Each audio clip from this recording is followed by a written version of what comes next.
Hello, नमस्कार, आदाब, सत श्री अकाल और अस्सलाम वालेकुम। मैं हूं मोहम्मद अहमद काज़मी, लेकर आया हूं आपका पसंदीदा कार्यक्रम आपके रूबरू। आज जो सब्जेक्ट हम डिस्कस करने जा रहे हैं वो बहुत ही अहम है, बहुत ही इम्पोर्टेंट है।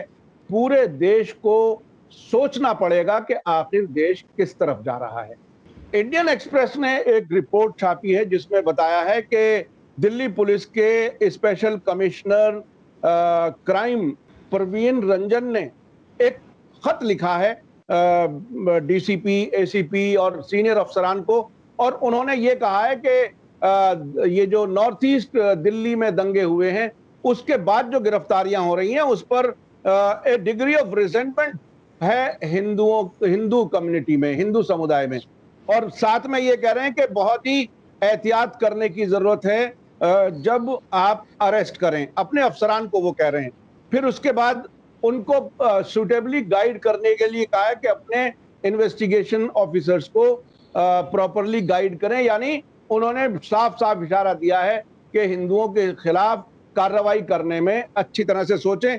इस हद तक भी कहा है कि वो अपने सीनियर अफसरान से सबूतों के बारे में डिस्कस करें, अपने जो पब्लिक प्रोसिक्यूटर हैं उनसे भी डिस्कस करें अरेस्ट से पहले।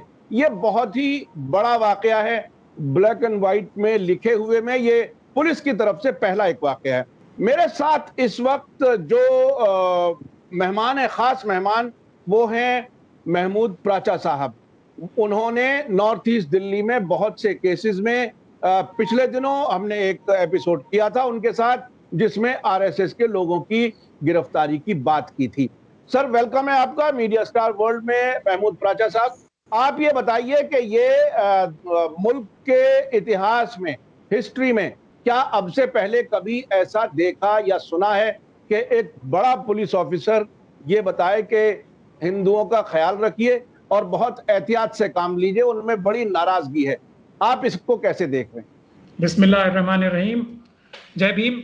मैं इसको देखिए, ये जो चीज़ें इंडिपेंडेंट इंडिया की हिस्ट्री में जो चीज़ें पर्दे के पीछे रहती थी, संविधान की धज्जियां उड़ाने का और कानून का मजाक उड़ाने का और ये दिखाने का कि हम जो मनुवादी लोग हैं वो संविधान और कानून से ऊपर हैं, ये खुल के सामने आना इस तरीके से, ये शायद पहली बार हो रहा है। और सबसे बड़े दुख की इसमें बात यह है कि ये हमारे मुल्क की जो राजधानी है दिल्ली, ये उसकी दिल्ली पुलिस कर रही है।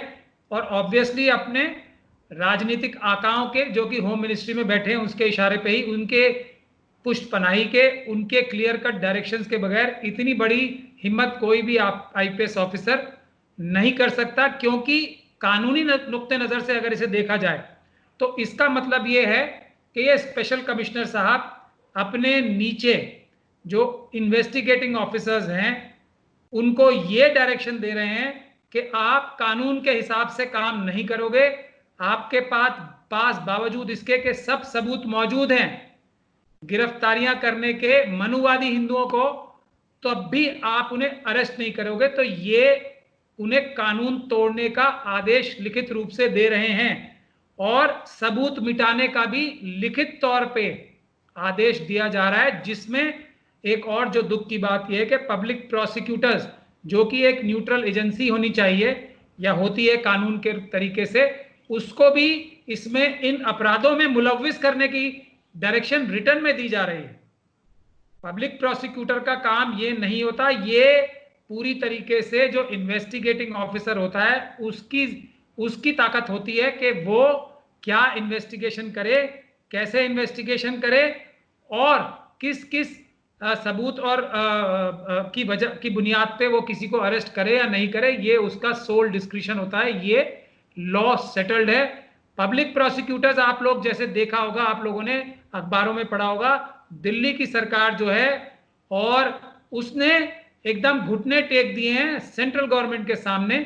मनुवादी गवर्नमेंट जो मनुवादी मानसिकता के लोग हैं सेंट्रल गवर्नमेंट में, उसके सामने दिल्ली की सरकार के मनुवादी जो मानसिकता के लोग हैं, उन्होंने घुटने टेक दिए और पूरी छूट दे दीजिए। पब्लिक प्रोसिक्यूटर 11 पब्लिक प्रोसिक्यूटर बनाए गए बगैर किसी एडवर्टीजमेंट के, पिक एंड चूज अपनी मर्जी के लोगों को पब्लिक प्रोसिक्यूटर बनाया है। और उन्हीं पब्लिक प्रोसिक्यूटर से राइटिंग में स्पेशल कमिश्नर साहब ये कह रहे हैं कि कानून तोड़ने के लिए उनकी भी मदद ली जाए। ये बहुत ही अफसोसनाक बात है और इस पे हम कानूनी कार्रवाई करेंगे, ऐसा भी मैं आपके जो चैनल के माध्यम से बताना चाहता हूं।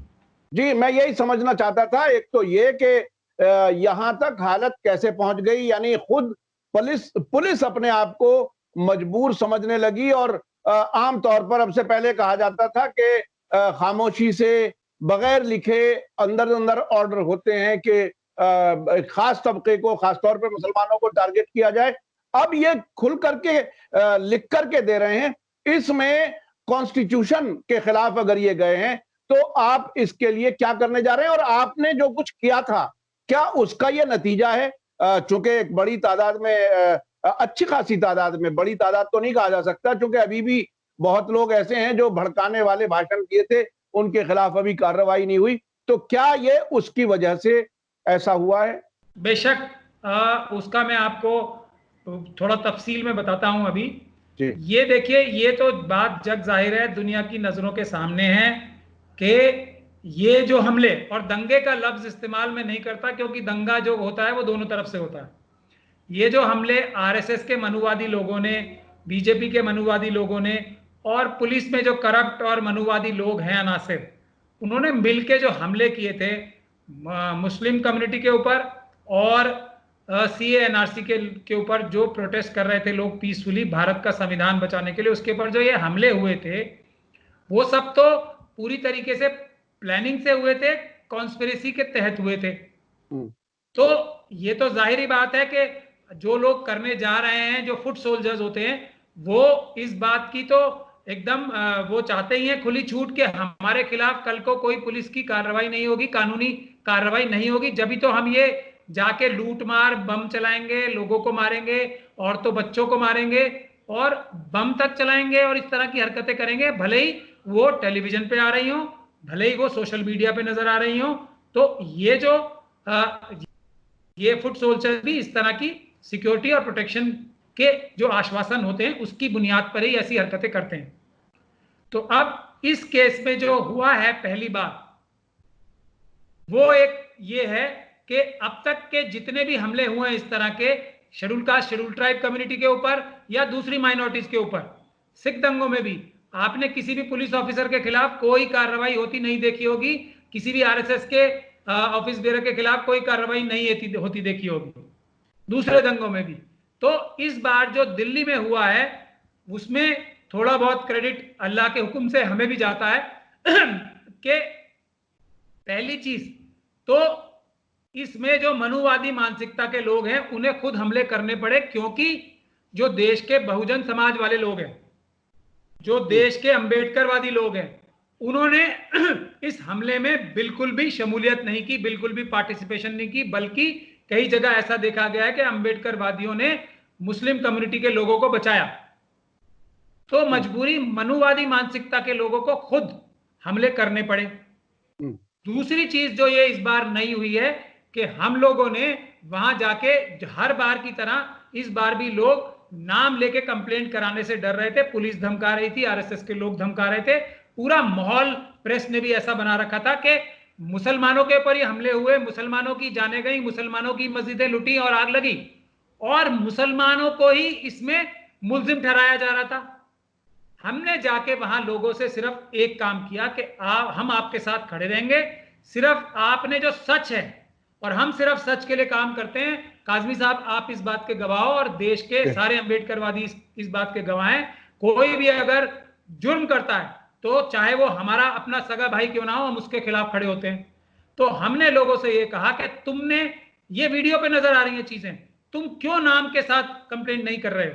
तो उन्होंने हमें ये बताया कि पुलिस हमें डरा रही है, हम अपने दिल की बात, अपनी आंखों देखी बात, अपनी कानों सुनी बात भी नहीं कह सकते क्योंकि पुलिस हमें उल्टा फंसा देगी, रोज हमें धमकियां दी जा रही। तो हमने सिर्फ लोगों से यह वादा किया कि भारत के संविधान में बाबा साहब भीमराव अंबेडकर ने जो संविधान बनाया है उसमें यकीन रखो तुम और सच बोलने की ताकत पैदा करो अपने अंदर। इस बार जो सच बोला गया, हम लोगों के साथ खड़े रहे और सच की बुनियाद पर जो कुछ थोड़े बहुत ईमानदार अफसर हैं, उन्होंने सबूत इतने ज्यादा हैं काजमी साहब कि कोई अंधा भी होगा इन्वेस्टिगेटिंग ऑफिसर, वीडियो फुटेज है, आंखों देखी बयान है, लोगों के खुद के आंखों में गोलियां लगी हुई हैं, उनके बयान तो सुप्रीम कोर्ट तक कोई काट ही नहीं सकता। इतने सबूत होने के बावजूद भी लोग डर रहे थे कंप्लेंट करने से, क्योंकि पुलिस ये बोल रही थी तुम्हें उल्टा ही फंसा देंगे। और बगैर नाम के कंप्लेंट लो, जहां लोगों ने नाम भी लिए उनकी भी पुलिस ने पर्चे फाड़ के फेंक दिए और बगैर नाम की कंप्लेंटें की, और एक एक कंप्लेंट में कई कई मौतों को कवर कर दिया। कोई कहीं की मौत है, कोई कहीं की मौत है, उसको एक कंप्लेंट में कवर कर दिया। मुसलमानों की बात बता रहा हूं, मुसलमानों की 20 दुकानें जली हैं, उसको एक में कन्वर्ट कर दिया, और वो किसी नॉन मुस्लिम की दुकान अगर जली होगी तो उसके साथ क्लब करके मुसलमानों को ही अरेस्ट कर लिया। ऐसे केसेस देख रहे हैं हम। नुकसान भी मुसलमानों का हुआ, अरेस्ट भी मुसलमानों को कर लिया। ये काम किया है दिल्ली पुलिस के भ्रष्ट अधिकारियों ने। तो जब आरएसएस के कुछ लोग इसमें अरेस्ट होने शुरू हुए तो उन पुलिस के इन्वेस्टिगेटिंग ऑफिसर्स के ऊपर भी चारों तरफ से दबाव आया, और सोशल मीडिया पे आरएसएस के लोगों ने ये कैंपेन लॉन्च किया हुआ है, आप भी देख सकते हैं और आपके दर्शकों से भी मैं कहूंगा देख लें। उन्होंने ये कैंपेन लॉन्च किया कि हमें आरएसएस को और दूसरी बीजेपी को और ये सब तंजीमों को अमित शाह साहब पे जो है से बात करके हमारे ऊपर से ये केस हटवाने चाहिए और हमें आजादी दिलवानी चाहिए, हमें जेलों से निकाला जाना चाहिए।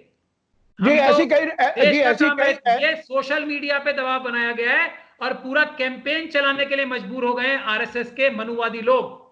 उससे सरकार की भी मजबूरी हो गई, क्योंकि ये लोग अपने आकाओं का नाम ना ले दें, इसीलिए ये पुलिस को डायरेक्शंस मिली हैं राजनीतिक आकाओं द्वारा के रिटर्न में, ताकि वो अपने फुट सोल्जर्स को दिखा सकें कि हमने रिटर्न में आदेश पारित कराए हैं कि आरएसएस के लोगों को, मनुवादी लोगों को और मनुवादी पुलिस वालों को अरेस्ट नहीं किया जाएगा। ये जो राजनीतिक आका हैं उनके, वो अपनी जान बचाने के लिए भी सबूत पेश कर रहे हैं अपने उन फुट सोल्जर्स को कि हम तुम्हें बचाएंगे, जैसा कि हमने वादा किया था ये हमले करने से पहले तुम लोगों से। ये उस बात का सबूत है और हम इसको इसके अंजाम तक पहुंचाएंगे। हम ये भी वादा करते हैं बाबा साहब डॉक्टर भीमराव अंबेडकर का जो संविधान है उसके सहारे हम इन सब मनुवादी मानसिकता के लोगों को सजाएं दिलवाएंगे कि दोबारा ये कभी भारत के संविधान और भारत के मजलूमों के ऊपर इस प्रकार का हमला ये सोच के ना कर सकें कि हमारे साथ कुछ पुलिस ऑफिसर्स हैं और हमारे साथ सरकारी तंत्र है। अच्छा, ये बताइए कि जब पुलिस से एक बाकायदा सरकारी एक ऑर्डर भेज दिया गया, खत भेज दिया गया, दूसरी तरफ लोगों को अक्सर ये शिकायत होती है, मैं समझता हूं आपको भी कहीं ना कहीं होती होगी और अदालतों में आपको बहुत से तजुर्बे हैं, वहां से भी वो नहीं हो पाता जो होना चाहिए बहुत से केसेस में। ऐसी हालत में आप किस तरह से इस इतने खराब हुए सिस्टम को, जिसमें बाकायदा कागज पर लिख करके ऑफिसर देता है कि आप बिल्कुल कम्युनल लाइन पर काम करो, कैसे आपको उम्मीद है, किस तरह से आप इससे निजात दिलाएंगे मुल्क को? देखिए, सबसे बड़ी कामयाबी जो अब हो रही है कि हाँ, जो अंबेडकरवादी हैं, खास तौर पे मुसलमान और शेड्यूल कास्ट और शेड्यूल ट्राइब के लोग, अब एक और बेदारी आ रही है उसमें, जो मैं सबसे बड़ी कामयाबी समझता हूं इस मुहिम की, अंबेडकरवाद की जो ये नई मुहिम छिड़ी गई है अभी, कि आस्तीन के सांपों को पहचाना जा रहा है, अपने झूठे हमदर्दों को जो असल में आरएसएस का काम करते हैं डायरेक्टली या इनडायरेक्टली, उनको पहचाना जा रहा है, उनको आइडेंटिफाई करके लोग उनसे दूर हो रहे हैं। तो अब रियल वर्कर्स जो हैं, जो रियल अंबेडकरवादी हैं, उनके तहत और उनके साथ मिलके मजलूम जो है काम कर रहे हैं। तो अब जो है सफलता ज्यादा दूर नहीं है। दूसरी बात मैं आपसे ये कहना चाहता हूं कि अगर, हालांकि इस केस को सुप्रीम कोर्ट को या हाई कोर्ट को सुओ मोटो कॉग्निजेंस ले लेनी चाहिए, इतना बड़ा ये हादसा है जो आज इंडियन एक्सप्रेस ने रिपोर्ट किया है, और पूरी दुनिया में हमारे देश के संविधान की और हमारे देश का मजाक उड़ाया जा रहा है आज इस एक खबर से, क्योंकि ये बुनियादी तौर पे एक ऐसी बात है कि कोई कायदा कानून नहीं बचा, हम जो कहेंगे वो होगा। ये बात खुलेआम दर्राना हो गई है। तो इसके लिए हमारे देश का बहुत नुकसान होगा। जो इन्वेस्टमेंट की बात है, फॉरेन एफडीआई की बात है, उसमें भी नुकसान होगा, क्योंकि बहुत सारे यूरोपियन देशों में इस बात की, अगर रूल ऑफ लॉ, कानून का अगर ठीक से पालन नहीं होता तो लोग अपना किसी मुल्क में इन्वेस्टमेंट करने से भी डरते हैं, क्योंकि उस मुल्क की अदालतों के ऊपर लोगों का विश्वास नहीं रहता, इन्वेस्टर्स का भी, कि यहां तो इस हद तक गैर कानूनी काम हो सकता है और अदालतें कुछ नहीं कर रही। तो सबसे बड़ी जो मुझे इस बात पे यकीन है कि इसके लिए तो असल में सुओ मोटो कॉग्निजेंस ले लेना चाहिए था किसी ना किसी अदालत को, नहीं तो हम भी अदालत का ध्यान इस तरफ दिलाएंगे बहुत जल्दी कि इस पे आप कानूनी कार्रवाई करें। मगर उम्मीद छोड़ना, क्योंकि हम लोग सब 85% है मुल्क में, मनुवादियों की अगर संख्या देखी जाए तो सिर्फ 15% भी नहीं है। सिर्फ वो अपनी छल कपट और झूठ से और जुल्म और ज्यादती से कब्जा किए बैठे हैं इस देश के हर एक सिस्टम पे। तो वो हम बेशक इंशाल्लाह बहुत जल्दी तोड़ लेंगे। इस देश में बाबा साहब डॉक्टर भीमराव अंबेडकर का संविधान चलेगा, मनुवाद और मनुस्मृति नहीं चलेगी। जी महमूद प्राचा साहब, मैं आपको एक वाकया याद दिलाता हूं। अभी 23 मार्च में जिस दिन भाजपा की सरकार बनी मध्य प्रदेश में, उसी दिन एक वकील को दाढ़ी होने की वजह से उसके चेहरे पर उसकी पुलिस पिटाई करती है। बाद में आकर के तकरीबन 2 हफ्ते बाद उसे बताती भी है कि भाई माफ करो, ये आपकी पिटाई मुसलमान समझ करके हो गई। वो उनका नाम दीपक बुंदेले है और उनसे हमने 1-2 बार इंटरव्यू भी किए हैं। तो ये अब से पहले, और बल्कि उन्होंने ये भी कहा कि जब कभी मुल्क में फसादात होते हैं तो हम मुसलमानों के खिलाफ इसी तरह से करते हैं। उसने इस हद तक पूछा कि अभी कोई फसाद तो नहीं हो रहा था, लेकिन उनकी इतनी हिम्मत बढ़ी हुई है कि वो अंदर अंदर सिस्टम में ये बात बहुत ही कॉमन है, उनकी बातों से ऐसा लगा। अब ये बाकायदा कागज पर आ गई है एक चीज। तो इसमें अब जो जो आप तो अपनी तरफ मेहनत कर ही रहे हैं अपने तरीके से, लेकिन और लोगों को, जो सेकुलर पार्टियां हैं, जो अपने आप को इंटेलेक्चुअल्स कहते हैं या सिविल सोसाइटी कहते हैं, उनकी क्या कोई जिम्मेदारी है? क्या वाकई वो कुछ कर पाएंगे ऐसे मौके पर? देखिए, हमारा सबसे बड़ी शिकायत और जो एहतजाज है वो इन सभी सेकुलर पार्टियों से ही है, या ये जो हमारे अपने आप को सेकुलर बताते हैं और सोशलिस्ट बताते हैं, उनसे ही सबसे बड़ी शिकायत है कि वो हमारी आवाज, जो मजलूम है, शेड्यूल कास्ट, शेड्यूल ट्राइब और माइनॉरिटीज हैं खास तौर पे, उनकी आवाज मजबूती से नहीं उठाते, बहुत ही दबे अल्फाज में उठाते हैं और कहीं ना कहीं मदद भी करते हैं आरएसएस की जो मेन थीम है हिंदू मुस्लिम करने की। तो हमारी सबसे बड़ी शिकायत तो उन्हीं से है कि वो भी अगर अपना ठीक काम कर रहे होते, मजबूत आवाज उठाएं। आज कितनी दबी दबी आवाजें उठती हैं ये आरएसएस के मनुवादी ताकतों के खिलाफ, इनसे भी उनको हौसला मिलता है। तो मगर आपने जो एग्जाम्पल दिया, ऐसा हमारे मुल्क में आजादी के बाद से, आजादी से पहले भी हो रहा था, लेकिन आजादी के बाद से, संविधान आने के बाद से, तो हमें सबसे ज्यादा दुख होता है कि अब तो सब बराबर बाबा साहब ने कर दिए हैं संविधान के माध्यम से। ये जुल्म शेड्यूल कास्ट कम्युनिटी को, शेड्यूल ट्राइब कम्युनिटी को और देश की सारी माइनॉरिटीज को, ऑफ लेट 70 के दशक से, 80 के दशक से सिख कम्युनिटी को भी इतनी ज्यादतियां और जुल्म अपने हर दिन, सबसे ऊपर इनमें शेड्यूल कास्ट कम्युनिटी का है। हर दिन, हर कदम पे, हर सांस लेते टाइम शेड्यूल कास्ट कम्युनिटी के साथ हमारे देश में सबसे ज्यादा जुल्म होते हैं। उसके बाद शेड्यूल ट्राइब कम्युनिटी के साथ, उसके बाद माइनॉरिटीज के साथ एक एक कदम पे जुल्म होते हैं, लेकिन ये अनरिटन जुल्म होते थे। अब जो होने लगा है, सुप्रीम कोर्ट ने तक रिजर्वेशन के खिलाफ और शेड्यूल कास्ट, शेड्यूल ट्राइब के खिलाफ जजमेंट पास करनी शुरू कर दी है। अब जो ये ब्लैक एंड व्हाइट राइटिंग में आ गया, जिसका ये सबसे ताजी मिसाल दिल्ली पुलिस की है, स्पेशल कमिश्नर साहब ने जो लिख के ही दे दिया है कि इस तरीके से कम्युनल लाइंस पे आप इन्वेस्टिगेशन करोगे, डायरेक्शन दे दी एक तरह से। तो ये जो बात है, ये सबसे खतरनाक बात है, और इससे जितना नुकसान मुल्क का होने जा रहा है। चाइना में और हम में क्या फर्क रह गया? चाइना में और हम में फर्क सबसे बड़ा है कि हमारे यहां बाबा साहब डॉक्टर भीमराव अंबेडकर का संविधान है, जो डेमोक्रेसी है, जो सबसे बड़ा फर्क है। वरना चाइना में हमारे में क्या फर्क है? चाइना में भी एक जालिम सरकार है जो खुलेआम जुल्म करती है वहां के कमजोर तबकों पे। वही ये मनुवादी दिखाना चाहते हैं। ये चाइना को बहुत बड़ी मदद भी हो रही है, जैसा मैंने आपको एक बार और भी शायद आपके एक इंटरव्यू में किया है कि ये जो मनुवादी गुजराती हैं, जो गुजरात से मनुवादी आते हैं, वो चाइना के साथ मिले हुए हैं हमारे देश को कमजोर करने में। वो हमारे देश की छवि भी ऐसी बनाना चाहते हैं जैसी चाइना की, और वो ये चाहते हैं कि हम चाइना के जैसे ही रहें। चाइना को वो जमीनें भी दे रहे हैं, और मैं ये लफ्ज का जानबूझ के इस्तेमाल कर रहा हूं कि साजिश के तहत चाइना को मजबूत किया जा रहा है, क्योंकि जो ये गुजरात से आने वाले मनुवादी लोग हैं, उन्होंने अपने फाइनेंशियल इंटरेस्ट, अपने जो पैसे का इंटरेस्ट है, वो चाइना में ज्यादा एस्टेब्लिश कर लिया है भारत से ज्यादा। तो वो अब चाइना का साथ देंगे, भारत का साथ नहीं देंगे। ये बात हम लोगों को साफ समझ लेनी चाहिए, अम्बेडकरवादियों को।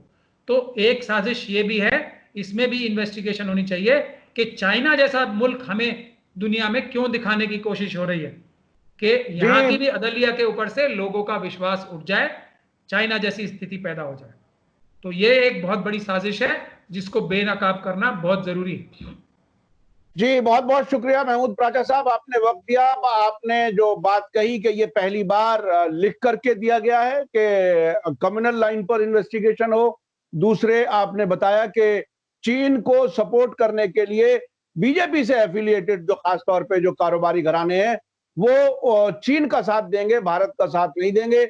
ये बहुत बड़ी बात है जो आपने कही है। और तीसरी बात यह कि वो जो लबादा ओढ़ करके जो अपने अब ऑर्गेनाइजेशन चला रहे, जिनके बारे में हम अब से पहले भी कह चुके हैं कि वो नकली मसीहा जो बने हुए हैं, उन्होंने भी बहुत नुकसान पहुंचाया है। हमें बहरहाल उम्मीद है, आशा है कि संविधान के मुताबिक इंसाफ जरूर मिलेगा, और इस तरह के जो ऑफिसर्स गैर उसूली, गैर कानूनी खत बाकायदा जारी कर रहे हैं, ऑर्डर जारी कर रहे हैं, उन्हें कुछ सीख मिलेगी। इसी उम्मीद के साथ मुझे दीजिए इजाजत। धन्यवाद, शुक्रिया। जय भारत, जय हिंद।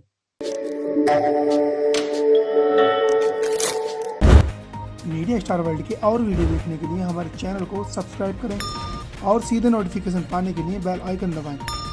और अगर हमारी खबर सच्ची और अच्छी लगे तो अपने व्हाट्सएप, इंस्टाग्राम, फेसबुक और ट्विटर अकाउंट पर जरूर शेयर करें।